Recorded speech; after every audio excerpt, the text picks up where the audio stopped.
सौदा आपका में मेरे साथ एंजल ब्रोकिंग के टेक्निकल एनालिस्ट समित चौहान जुड़ चुके हैं। समित, गुड मॉर्निंग। हम निफ्टी में जो रफ्तार देख रहे हैं ये कितनी टिकाऊ आपको लग रही है? हम इसे 8,900 के ऊपर हमने खुलते हुए देखा, उससे थोड़ा सा अभी नीचे हैं। आप टेक्निकल चार्ट पर अभी क्या देख रहे हैं?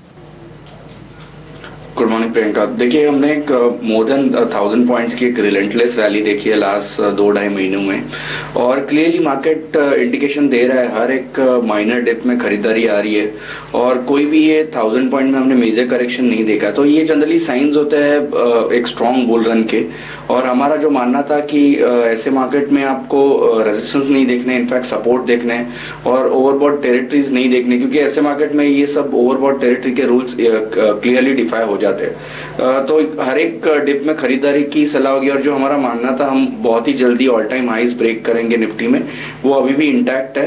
तो अभी भी हम बाय की सलाह देंगे। 8925 का एक क्लोजिंग बेसिस पे स्टॉप लॉस होगा, और 9100 और उसके बियॉन्ड के हमारे टारगेट्स होंगे।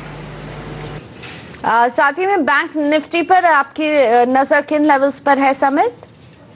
देखिए, बैंक निफ्टी का भी एक स्ट्रॉन्गेस्ट चार्ट स्ट्रक्चर है। हालांकि लास्ट 2-3 दिनों में इसने थोड़ा अंडर परफॉर्म किया है, बट अभी अगर नियर टर्म से देखें तो 20,400 20,200 का काफी स्ट्रॉन्ग सपोर्ट है।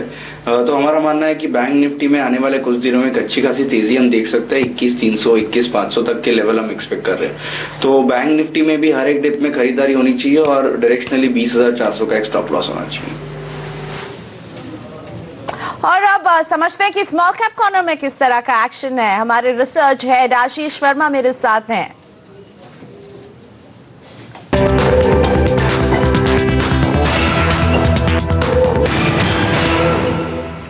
एक और अच्छा सेशन भारतीय बाजारों के लिए। चौतरफा खरीदारी का दिन है, और स्मॉल कैप्स की दुनिया में भी अच्छी खरीदारी होती हुई आधे % से ज्यादा की मजबूती, और स्टॉक स्पेसिफिक की नहीं, आज सेक्टर स्पेसिफिक एक्शन बड़ा तगड़ा है। कई सारे ऐसे सेक्टर्स में हाईलाइट करूंगा। सबसे अपफ्रंट तमाम रेलवे स्टॉक्स आपकी स्क्रीन पर आएंगे। सुरेश प्रभु साहब, जो एलोकेशन हुआ है रेलवेज को, उसका आवंटन डिसाइड करने वाले हैं। तो एक मिनी रेलवे बजट कह लीजिए। उससे पहले तमाम रेलवे से जुड़ी कंपनियां एक्शन में आती हुई आपकी स्क्रीन पर। इसके अलावा इंफ्रा कंपनीज, छोटी इंफ्रा कंपनीज, टेक्समैको इंफ्रा जिसमें रेलवे भी है, इंफ्रा भी है, जीवीके पावर जिसमें इंफ्रा और एयरपोर्ट्स का कारोबार है, ऐसे स्टॉक्स में आज अच्छा उछाल देखने को मिल रहा है। यही नहीं, metal as a space focus में चाइना की तरफ से खबरें हैं कि steel production, aluminium production curb करने की, यानी कि कम करने की कोशिश कर रहे हैं, और इसलिए आप देख रहे हैं छोटी मेटल कंपनीज में उछाल। एसडी एल्यूमिनियम एक समय उछाल में थी, स्मॉल कैप बहुत जल्दी मूव कर जाती, तब तक अंदर आया हूं, अभी लाल निशान में कामकाज करती हुई, लेकिन ये पूरी पॉकेट आज एक्शन में नजर आएगी आपको। डीएलएफ की डील हुई, उस खबर का डीएलएफ को तो फायदा नहीं मिला, लेकिन Delhi based real estate companies momentum पकड़ रही हैं। तो अनंतराज, अंसल प्रॉपर्टी जैसे स्टॉक्स में 4 से 6% तक का उछाल देखने को मिल रहा है। यही नहीं, बाजार में जब आइडियाज की कमी होती है तो आप देखते हैं आमतौर पे नोवेल आइडियाज आते हैं, तो होल्डिंग कंपनीज अब फोकस में आ रही हैं। पिलानी इन्वेस्टमेंट, सुमित सिक्योरिटी जैसी होल्डिंग कंपनीज में हम देख रहे हैं 4 से 5% के आसपास का उछाल देखने को मिल रहा है। खाद्य पदार्थ यानी कि फूड बिजनेस से जुड़ी कंपनियां, मिसाल के तौर पे गोकुल रिफॉइल्स, मिसाल के तौर पे Lakshmi energy and foods, in stocks में अच्छी बाइंग थी। गोकुल रिफॉइल्स एक समय 4-5% के उछाल के साथ कामकाज कर रहा था। ना सिर्फ खाने पीने के, बल्कि खाने पीना मैंने जोड़ दिया था, तो लिकर स्टॉक्स, हालांकि वीकेंड आने से पहले ये बाइंग होना शुरू हो चुकी है, पर इसकी वजह है केरला में एक नई पॉलिसी का अनाउंसमेंट जल्द होता हुआ नजर आएगा, जो एक रिलीफ हो सकता है इस पूरे स्पेस के लिए। इसलिए आप देख रहे हैं ग्लोबल स्पिरिट्स, राधिको खैतान, जीएम ब्रिवरीज जैसे कई सारे लिकर स्टॉक्स आज एक्शन में नजर आएंगे। फाइनली कुछ और स्मॉल कैप की दुनिया के सितारे आज की स्क्रीन पर। दीपक नाइट्राइट, टाटा टेली, ये तो खैर स्टॉक तीसरा दिन है तगड़ा मोमेंटम यहां पे पकड़ा हुआ है। गोकुलदास एक्सपोर्ट्स में बाइंग होती हुई, बिल्ट में देख रहा था कल भी बाइंग थी, आज फॉलो अप बाइंग होती हुई, और भारत वायर रोप्स एक्शन में।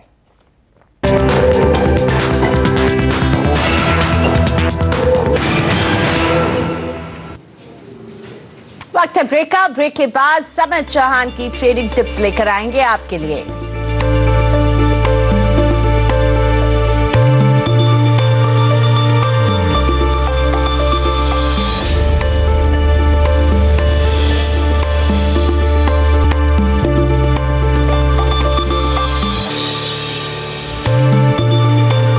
Welcome back. बाजार में बढ़त है, सेंसेक्स और निफ्टी दोनों में ही मजबूत कारोबार दिख रहा है। मेरे साथ मार्केट एक्सपर्ट समित चौहान बने हुए हैं। समित, बताइए आपकी ट्रेडिंग टिप्स कहाँ हैं आज के बाजार में? देखिए दोनों लॉन्ग साइड पे रहेंगी। पहला पेट्रोनेट एलएनजी होगा जो वन आफ्टर अनदर उसके न्यू हाइज बनाते जा रहा है। अच्छा खासा एक ब्रेकआउट लास्ट वीक हमने देखा था, उसके बाद थोड़ा एक फॉलोअप बाइंग, और लास्ट 3 दिन से हम थोड़ा इसमें कंसोलिडेशन देख रहे हैं। बट 400 का काफ़ी अच्छा सपोर्ट है, तो और हमारे टारगेट्स नियर टर्म अराउंड 432 के होंगे। तो यहाँ पे बाइंग की सलाह होगी। पेट्रोनेट एलएनजी में 390 का स्टॉप लॉस होगा। सेकेंड बाय होगा पीएनबी में। हमने ऑफलेट ऑलरेडी 2 से 3 वीक्स में लास्ट अच्छे खासे प्राइवेट बैंकिंग स्टॉक्स में मुंह देखा है। एक्सिस बैंक है, मिड साइज प्राइवेट बैंकिंग जैसे कर्नाटका बैंक है, बट हमें लग रहा है कि कैचअप रैली बहुत जल्दी पीएसयू बैंक से आ सकता है। तो पीएनबी एक प्रेफर्ड पिक रहेगा विद स्टॉप लॉस अराउंड 138 और टारगेट हमारा 155 होगा। समित, आपका एक क्विक कॉल मैं चाहूंगी रेलवे से जुड़े कुछ स्टॉक्स में, टीटागढ़ वैगन्स हो, कर्मेस माइक्रो हो, सिमको हो या फिर हिंद रेक्टिफायर, सब में एक्शन दिख रहा है, सभी में हम बढ़त देख रहे हैं। इनमें कौन सा स्टॉक है जो आपको टेक्निकल चार्ट्स पर पसंद आ रहा है? क्या स्ट्रैटेजी देंगे इसमें?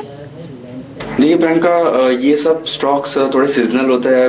हर एक अनाउंसमेंट में इनमें हम मूवमेंट देखते हैं। हालांकि क्लियरली लास्ट 1-1.5 महीने से अंडर परफॉर्म कर रहे हैं। सो ऑफलेट हम इतना एक्टिव नहीं है ये पूरे स्पेस में, but with in this space अगर किसी का स्ट्रक्चर अच्छा है और जिसमें वॉल्यूम एक्टिविटी ज्यादा होती है तो वो ऑब्वियसली टीटा वगैरह वैगन होगा।